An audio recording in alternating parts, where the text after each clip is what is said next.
And it's the tale of Ben Burns and his borrowed beard.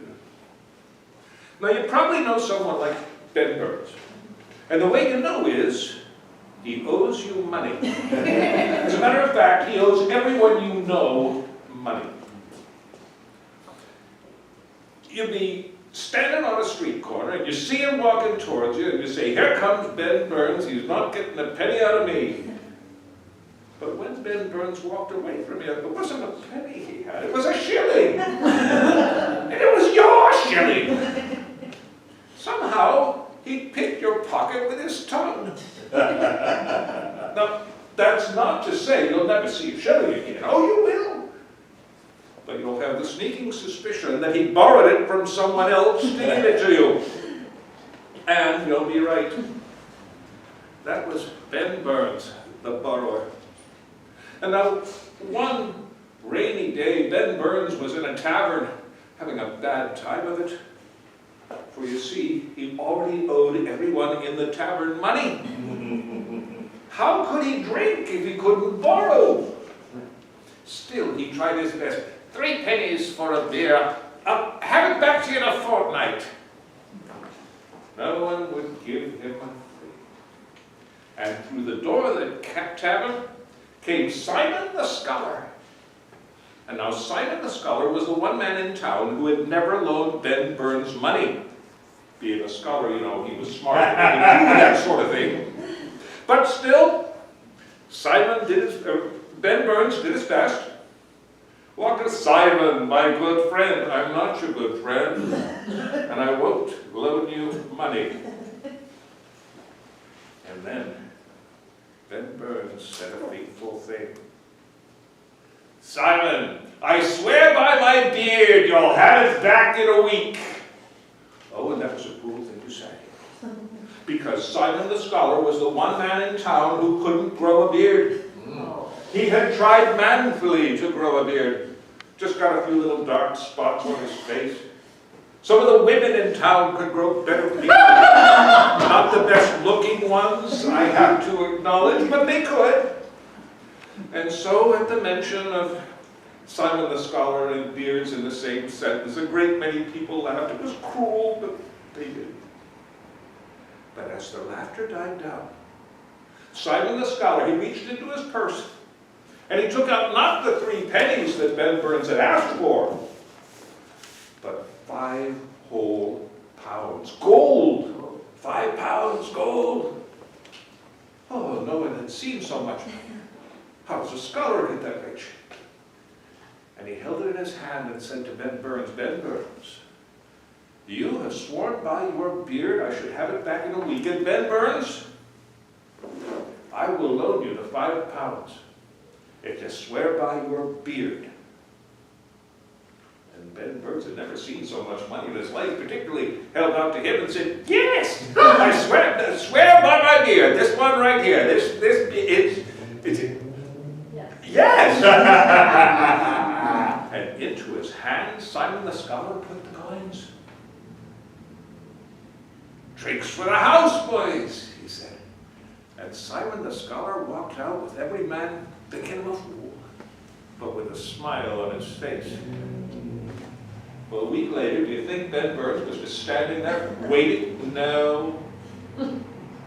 He was trying to catch 3 pennies for another beer. He'd spent the whole 5 pounds or used it to pay his past debts. Had nothing to pay back with. And through the door of the tavern came Simon the Scholar, accompanied by the town judge. Oh. That was unexpected. And Simon the Scholar marched up to Ben Burns the borrower and said, "Ben Burns, you have sworn by your beard I should have 5 pounds this day. And I shall have it, or I shall have your beard." Ben Burns was ready. Into his purse he reached and took out a razor. "You want my beard? It'll be on the floor in a moment." And he put the razor to his face, and the town judge said, "Stop. Stop, Ben Burns. That beard is the property of another man until the 5 pounds is paid. And you cannot shave another man's beard without his permission. Ben Burns, you may not touch or disturb that beard until the 5 pounds is paid. And now as Ben Burns is trying to figure out how he doesn't disturb a beard that is attached to his face, Simon the Sculler, he reached out and he lovingly stroked the only beard he'd ever owned. Ben couldn't stop him, of course, it was his. And he took a good handful of that luxuriant beard and gave it a good Ben said, "Ow! What'd you do that for?" "Well," said Simon, "I just wanted to make sure that my new beard had good roots." And Ben Burns began to think he made a bad deal. All around and about the town he went trying to borrow money to buy back his beard. But word travels fast in a small town. Everyone knew he didn't even own his own beard. No one would give him a penny. And the next morning, knocked on Ben Burns' door, and there was Simon the Sculler. And Ben Burns got ready to have his beard pulled again, but no. No, Simon already knew his beard had good roots. And Simon had always wanted to own a perfumed beard. And Simon the Sculler did not have the best taste in perfume. Oh, it reeked to high heaven. But Ben couldn't stop him. It was his own property, and if he wanted to perfume it, he could. All around and about the town, Ben Burns went trying to borrow money.